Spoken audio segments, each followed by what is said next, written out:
여러분, 대우조선해양건설 지금 회생관리 절차에 들어갔죠. 아마 법원에서 회생 절차를 개시를 했습니다. 이게 건설회사로서 도급순위 83이거든요. 건설회사가 엄청나게 많잖아요. 그중에 도급순위가 83이라는 것은 여러분 이게 엄청난 회사예요. 그런데 이 회사가 회생 절차에 들어갔으니까 뭐 쉽게 말하면 법정관리라고 생각하시면 됩니다. 법정관리라고. 예, 복잡하게 생각할 것 없이요. 이렇게 되니까 여러분, 대우조선해양건설에서 시공을 하고 있는 곳, 예, 그 건설 현장을 중심으로 PF 대출이 많이 일어났을 거 아니에요. PF 대출, 프로젝트 파이낸싱, 중도금 대출이 많이 일어났을 거예요. 예, 그런데 이 중도금 대출 말입니다. 갚아야 될 수도 있다는 예, 지금 안내문이 수분양자들, 예, 쉽게 말하면 분양을 받은 사람들에게 날아가고 있습니다. 여러분 이거 한번 보세요. 이게 SBI 저축은행에서 저축은행이 보낸 겁니다. 예, 이 SBI 저축은행이 쉽게 말하면 기한 이익 상실 사유가 발생했다면서 보낸 내용인데요. 중도금 대출 금융기관 SBI 저축은행 이렇게 써 있습니다. 예, 지금 여기는요. 쉽게 말하면 동사업장이 어딘가 하면요. 여기에요. 예, 서울 서초구 서초동에 위치한 오피스텔 공사 현장입니다. 예, 에르메티아 서초입니다. 지하 4층에 지상 16층까지 짓는 공사고요. 또 하나 더 있습니다. 경기도 고양시 향동에 더 KDMC입니다. 지하 4층에 지상 15층, 오피스텔은 160실이고요. 근린생활시설 68실, 예, 교육연구시설 16실 이렇게 지어지는 곳이거든요. 바로 이곳에서 중도금 대출한 것을 갚아야 된다는, 갚을 수도 있다는 문자가 날아온 겁니다. 예, 그래서 동사업장의 시공사 겸 연대보증인 대우조선해양건설이 2023년 2월 6일자로 기업회생 절차가 개시됐습니다. 이로 인해 해당 중도금 대출은 기한 이익의 상실 사유가 발생해서, 기한 이익의 상실 사유라는 게 지금 쉽게 말하면 법정관리에 들어간 겁니다.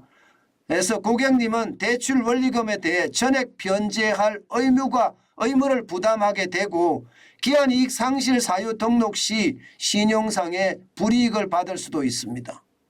다만 SBI 저축은행은 현재 상황에 고객님의 피해를 최소화하기 위하여 현재 시행사 및 시공사, 대주단과의 원만한 협의를 진행하고 있사오니 양해 말씀드립니다. 감사합니다. 이게 무슨 말이냐? 뭐 간단한 이야기입니다. 내가 오피스텔을 분양을 받았는데 어디서? 예, 뭐 서초에서도 에르메티아에서도 받았고요. 덕케이에서도 받았다 쳐요. 그러면 중도금 대출을 받았는데 이거 언제든지 갚으라 하면 갚아야 된다는 뜻이에요. 중도금 대출. 그것도 다 말입니다. 다. 일부가 아니라 다. 이게 프로젝트 파이낸싱으로 실제로 일어났는데 이미 수분양자들이 있는 거 아니에요. 수분양자들이 있으면 이게 이제 저축은행이나 대출을 해준 사람들 입장에서는 시공사가 아니라 이제 수분양자들한테 쉽게 말하면 구상권이라고 해야 되나요? 예, 청구를 하는 거죠. 그러면 어떻게 될까요? 만약에 이 공사가 안 되면 어떻게 될까요? 공사가 안 되면. 그러면 여러분 분양받은 사람들 입장에서는요. 공사가 안 되면 최악의 상황이 될 수도 있습니다. 예, 나는 오피스텔을 받지도 못하고 돈은 돈대로 물어줘야 되는 그런 상황에 봉착할 수도 있다는 거예요.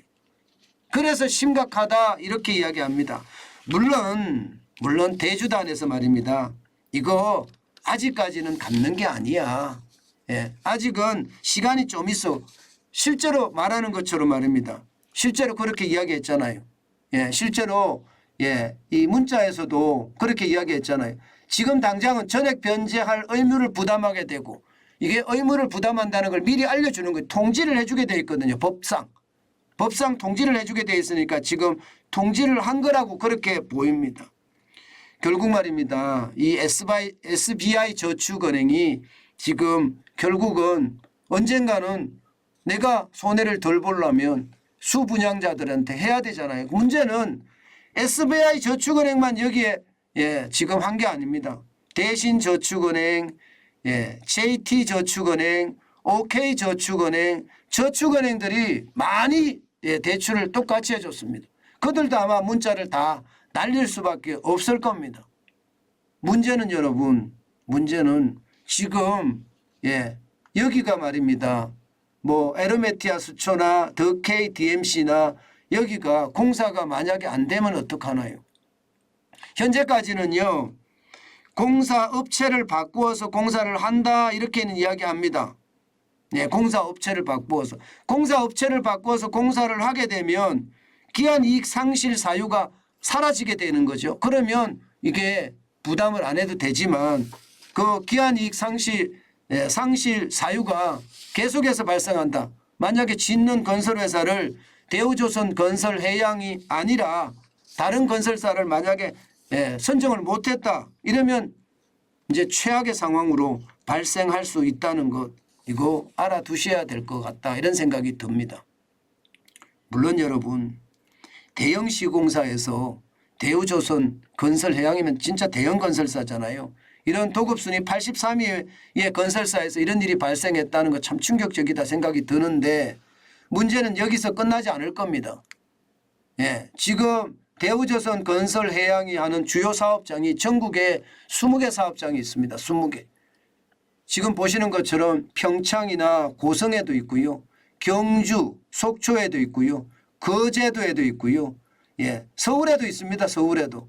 평택에도 있고요. 고양에도 있고요. 제주에도 있고요. 이게 난리거든요.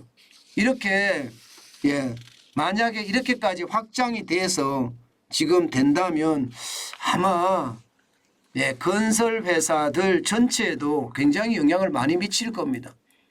여러분에게도 말씀을 드렸지만 1월 한 달 동안 지금 예, 건설업으로 등록한 그 회사들이 하루에 15개씩 무너지고 있다는 거 여러분 들으셨죠? 지금 그게 현실이에요.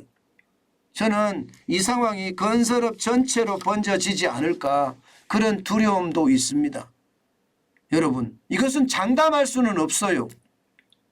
지금 도급순위 83위까지도 이렇게 무너지는 판이니까 이게 다른 건설회사 쪽에도 저는 충격이 충분히 있을 수 있다고 생각을 합니다. 물론 뭐 롯데건설이나 위험하다는 건설사들 나름대로 자금에 대한 어떤 변통이 끝나서 위기는 넘었다고 이야기는 합니다. 그런데 미분양이 지금 계속 늘어나고 있는 상태에서 이게 확산되는 것도 저는 그렇게 어렵지 않지 않을까 그런 생각도 많이 해봅니다. 사실 PF발 어떤 부채 폭탄 이거 터질까 봐 겁은 나요. 언제든지 터질 수도 있다고 생각은 하고요. 정부가 50조 플러스 알파라는 돈을 가지고 준비를 하고 있지만 사실 민간에서 전체 PF를 생각을 하면 50조는 돈도 아니거든요. 그런 상태라면 위험성은 점점 커지지 않겠느냐. 저는 이런 생각도 많이 해봅니다. 사실 지금 미분양이 급증하면서 부동산 시장은 좀 뭐라고 해야 되나 위기의 선상에 서 있다 뭐 이렇게 이야기할 수 있을 것 같습니다.